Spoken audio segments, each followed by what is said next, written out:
Hello and welcome aboard. In today's episode, we will complete our walk through the city of Pamplona, crossing the city on our way to Cisur Menor. We will climb a mountain all the way up to el Alto del Perdon. We'll cross the town of Uterga. We will make a stop at the church of Santa Maria de Eunate, crossing Obanos, and then to a final destination, Puente la Reina. Thanks for joining us and welcome aboard.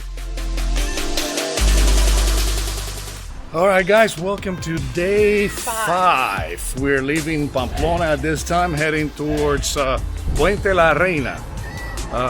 We couldn't sleep well last night. No, it was too hot. It was like 92 degrees inside the apartment. And it was very humid. It was extremely humid.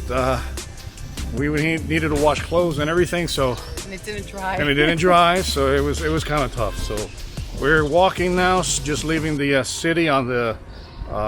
Calle Mayor, and we only have 13 seconds to cross the street, so we're gonna kind of cross here real quick and make it on the other side of the street. So you mentioned about your cameras. My cameras? What about my cameras? When you recorded it was oh yes, I was interviewing people from Wales, and they were very nice bunch of people. And the problem is that I put the camera on slow motion, so all the interview was lost. So hopefully I'll see them again in the Camino so I can do the interview again and talk to those fine people. So, you know, I remember they taught me how to say little hat in Scottish, I guess. Yeah, you have to wait until the review, until you hear it again. Yeah, I think it's PD Dubidi. So if I said it right, make the comments below. And let me know if I said it right. So now we're gonna go through part of the city. They have a beautiful park right next to each other. We're just going through it with nice views there. It should be about 14 miles today, and we're gonna tackle the Alto del Perdon, which is one of the hills. So Dana, how are you feeling today? I'm feeling pretty good today. You feel better than the other day? Yeah, a lot better. All right. How about back there? Good. Good. I feel like today's gonna be better than yesterday, just because yesterday my feet were bleeding and it was horrible. I know your feet were bleeding. That's not good. And Amari, how's everything back there? The inside of my knee started to hurt. Oh, the inside of your knee started to hurt. Well, we're feeling good, but we're injured, so we're gonna keep on pushing on until we make it to our final destination. So we'll give you views and tracks and everything we do here on BDE Travels. As we left the town of Pamplona, we noticed that the yellow signs on the road were replaced by this on the sidewalk. And as we reached the citadel, it was changed to blue and yellow sign. When you get to this point, there will be an entrance if you want to get the credentials for the University Compostela. It tells you that there's the accreditation for the Jacobean, for the University Jacobean. So you'll get a sign, and this is how it looks like. And you'll get to this sign, and this sign will tell you that you got to make a left here and continue about 100 meters down this way, and then you'll find your credentials to get that. So Amaris, we're gonna get the credentials. But you feel what? You feel what? What did you say? I feel rude for stepping on the grass. You feel rude for stepping on the grass? We're cutting through the middle of the field to get to that place. And there's just the older people are staring at us like there's walkways for a reason. I know, but you know, it's meant to be enjoyed.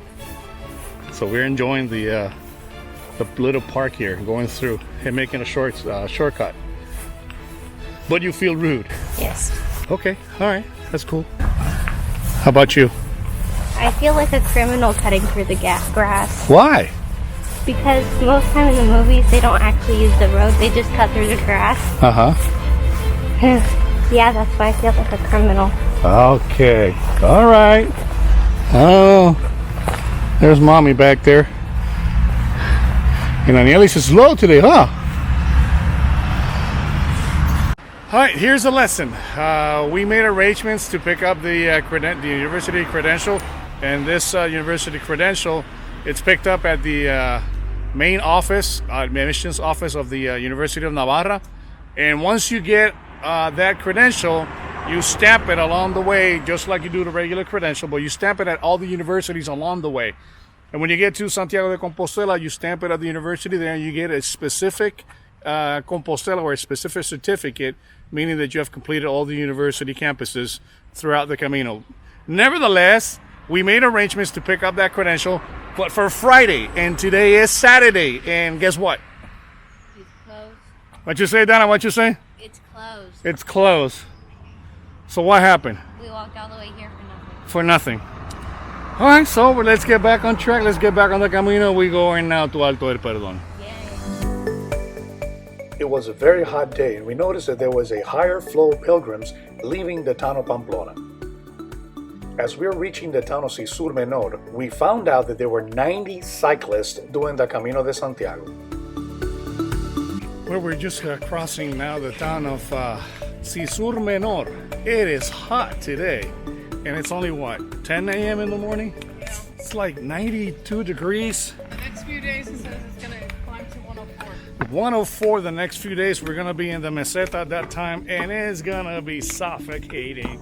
But hey, if you come in July, August, those are the hottest months. Usually May is kind of cooler. September, October is cool, but July and August, it is scorchingly hot. So Cisur Menor is it's like a neighborhood. It's not as big as a real town, but we just saw going by like 90 people in bicycles. I mean, granted, it's hard to go up the hills on a bike, but I think that's cheating. If you can do 500 miles, walk them. I think that's the key. How's everything so far? It's okay. It's just very warm. Very, very warm. It is warm. We're looking and we see the windmills up at the distance, and they look far away. Not only that, it's uphill, so. It's nice. There's a nice view, though. Yeah, there's a nice view, but that means we gotta climb up the hill, and it's hot. Oh, yeah. We will definitely take a break once we get to Alto del Perdon. We'll take a couple of pictures. Most likely I'll find a drone out there, but it's challenging. It's challenging. All right, let's press on. It's so hot that even the sunflowers are hiding from the sun. And up there, it comes El Alto del Perdon. Lots of people on bicycles, and we're attacking the beast.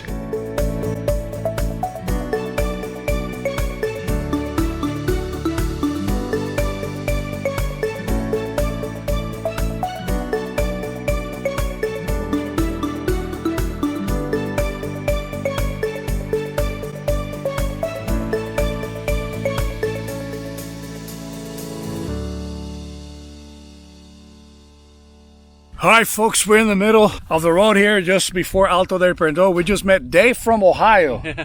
And Dave's been walking. You started in Pamplona this morning, right? Yeah, well, I started in St. John, but then Pamplona, yeah. Well, you stop at Subiri? Yeah. Yep. Yeah. And then Pamplona, and right now we're just, talking and chatting. He's trying to find albergues. And like I mentioned before, there's a group of cyclists, like 90 of them, and they're taking all the albergues, so it's better up to call up ahead. So how's been your experience so far in the Camino? Good so far. I mean, the first day was a lot more difficult than I anticipated. It's tough, right? For the Pyrenees, yeah. So a lot of it has been kind of recovering from that. So I've been taking a lot more time, but heck, that's Do you have any particular reason why you're doing the Camino? A little bit, yeah. A little bit of everything, but like a sense of adventure is good. Some health reasons, just want to get better shape, and then also just religious as well. There's a lot of good churches. Just the pilgrimage itself. Are you in it for all the way from San Jean Pied de Port all the way to Santiago de Compostela? Yeah, hopefully the Finisterre as well. Oh, you're going to do Finisterre? If all goes to plan. I mean, I think it'll be hard plan to go 800 kilometers and then skip the last 100. So I mean, but then again, it's also only what the first 4 days. So right. We'll see how we are in the last bit. And how far has your experience been? What would be the highlights of the days that you have walked so far? Definitely the small villages. I mean, everyone keeps on talking about Pamplona and how much greater of experience those are, and it is. I don't want to discount Pamplona by any chance, but I mean, you go to some of the smaller ones. Camino. Like what was the one I went to? Trinidad Diara. Yeah. I went to that church there, and it was beautiful. I mean, it was hard to pass up. Did you happen to go to in Zabaldica? You go up the hill. Is the Church of Saint Esteban? I actually missed that. I was really upset that- about that. But yeah, because I was looking at my guidebook, I thought I was farther down the line, and I wasn't going to double back. No, you're not going to know that. But it was we tried. It was a very good experience. Was it? Oh, Good, yes. good. So we're here. We're talking and chatting just like life. You meet people, you walk with them, you talk to them, and you keep on going. So here we are, BD Travels in the Camino de Santiago.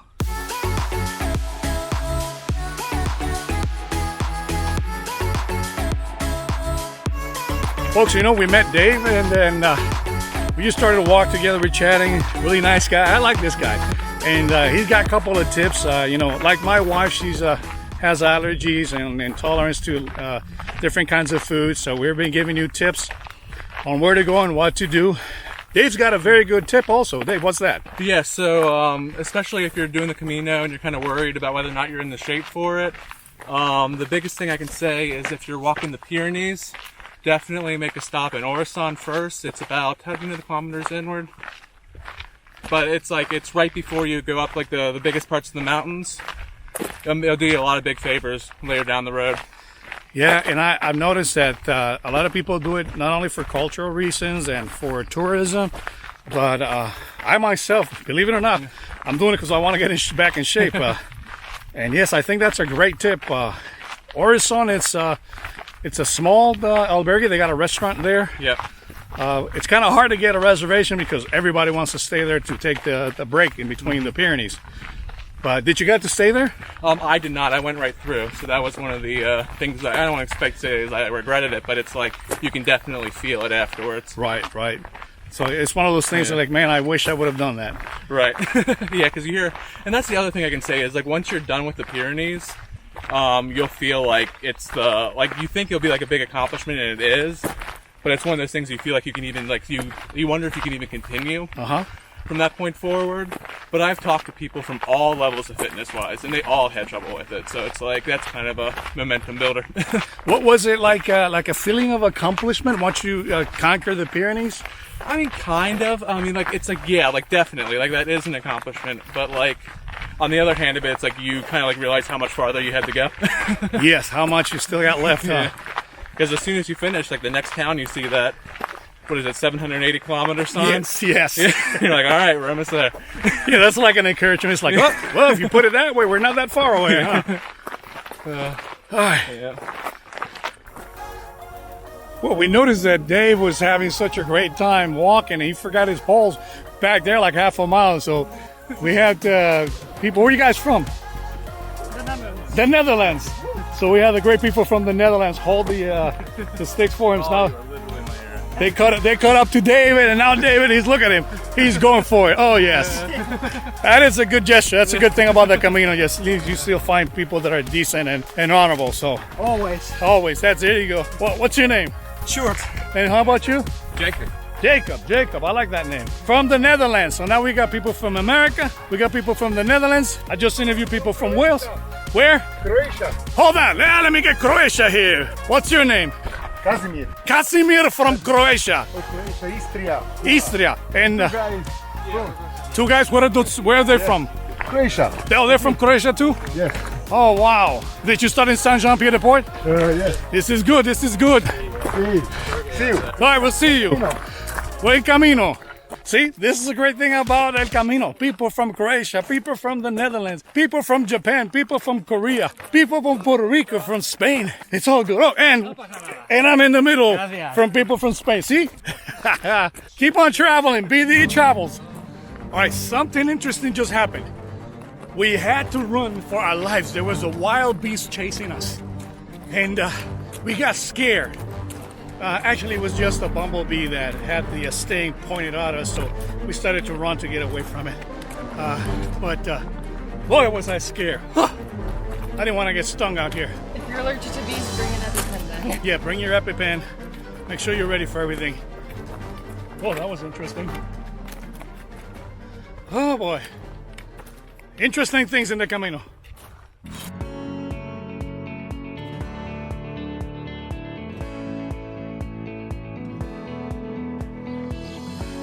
Boy, we made it to Sarikiegi. Sarikiegi, it's a good stop for those who watch the movie The Way. This is actually where, in the end of the day, they meet one of the guys in this beautiful church. And they were sitting down in here, and then they went up. Take a look at that. So this is the church that appeared in the movie. And there's Amari's waiting for me. Good. Oh, there's a water fountain. I need to wet my shirt and everything, get everything cooled down, so I can continue. We just finished lunch at Zirakiegui. I think it's how you say it. Even though I speak the language, it's very hard for me to pronounce some of these names. And it's interesting. Somebody just walking in their underwear around the Camino. There's so many things that you find around that there's kind of strange. Anyhow, I don't know if I should edit that or just continue with it. But anyway, we ate there. Nice, once again, nice beautiful views up to my side and all that. Very small town. They have the church where they filmed one of the scenes in The Way. And right now we're looking at Alto del Perdon. So we got to climb another 600 meters. It's a lot. It's about 1,800 feet going uphill. But the views from up there, they should be really, really nice. So we'll continue here with BDE Travels. As we climb towards El Alto del Perdon, we reach the iconic sculptures that are familiar to every pilgrim. The sculpture exhibits a small history of pilgrims and the pilgrimage through various stages of development, from the beginning of the Middle Ages up to the present day. At the top of the hill is very windy, but the views of Pamplona and its surroundings are breathtaking.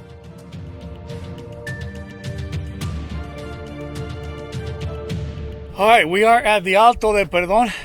My friends from Croatia. Yes. And they're traveling, walking all together. We made it to Alto del Perdon. They made it first, but now, here we are. And how's it been so far for you? Amazing. Thanks to this guy we are here. He's Kazimir. It's a professor of religion. And, oh, you are? Yeah, Catholic religion. Catholic religion. And he pushed us to make Camino. Now we are so happy.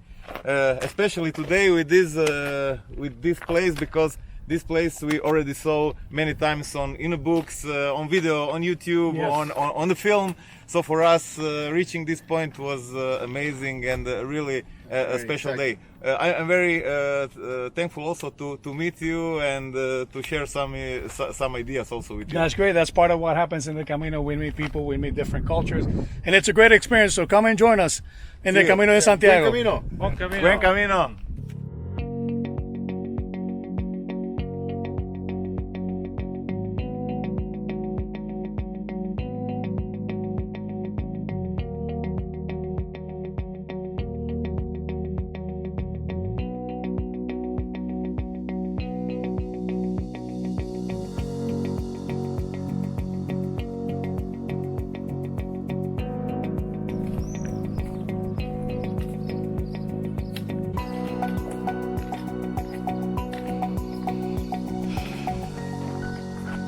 Just made it to the town of Uterga, and it's blazing hot. It's like 95 degrees. No clouds, no wind. There's no water. I mean, it's so hot that even the river was dry down there. Oof. You can see heat waves. It's unbearable. Really, it's unbearable. It's 3:30 right now, and it is hot. I mean, really hot. We found a water fountain. Let's see what the sign says. It says, untreated water utilized at your own risk. So, Mari, what are we going to do?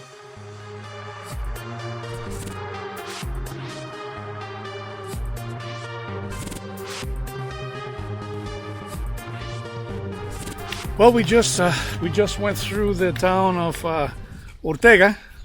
Not much to see, just an albergue and a small bar which wasn't really open.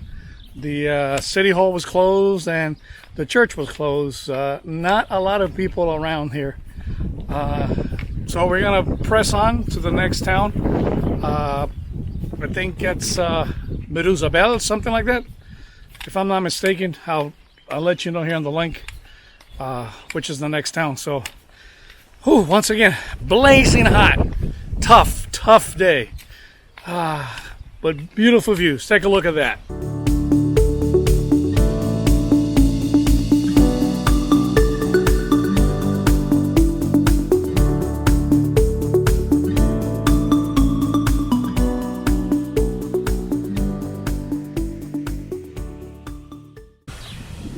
You tired?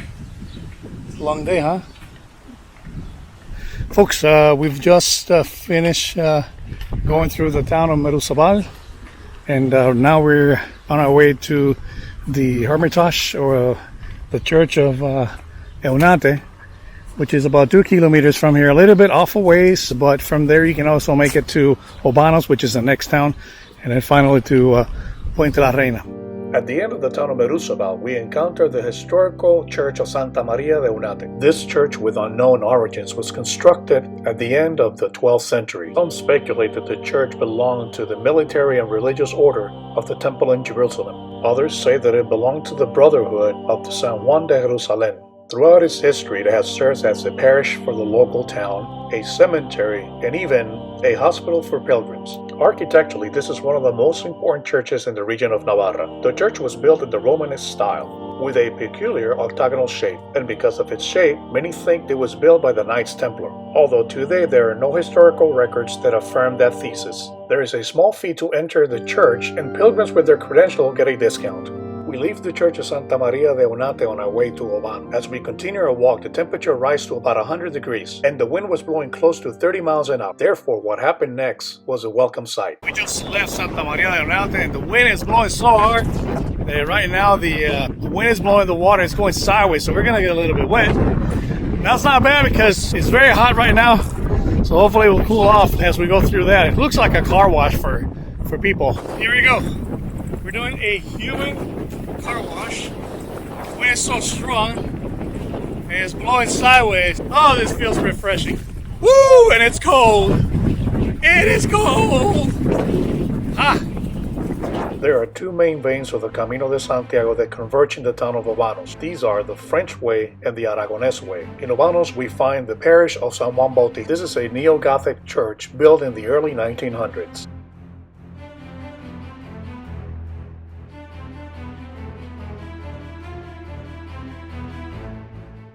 We follow the signs and continue towards Puente la Reina.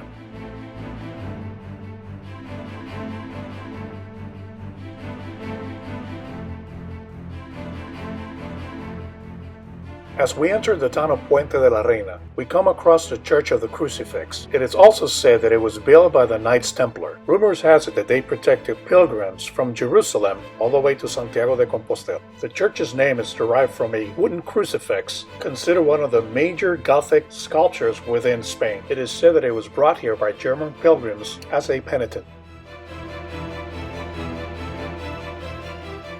Well, folks, we're just entering the town of Puente de la Reina. And like many places in Spain during the summer, there are many festivities. So we can hear out from the distance they have some sort of festivities.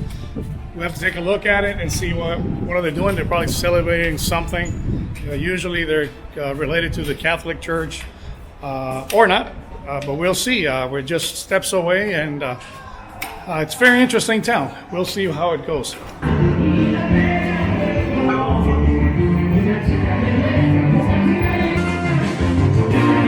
Una chica que llega, mucho ritmo y que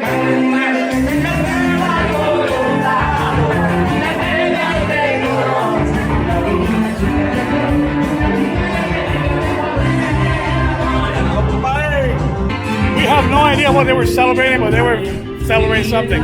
Usually they dress in white and red due to San Fermin, which is one of the patron saints of the area of Navarra. So I'm assuming it's one of those celebrations. Once again, they're having fun.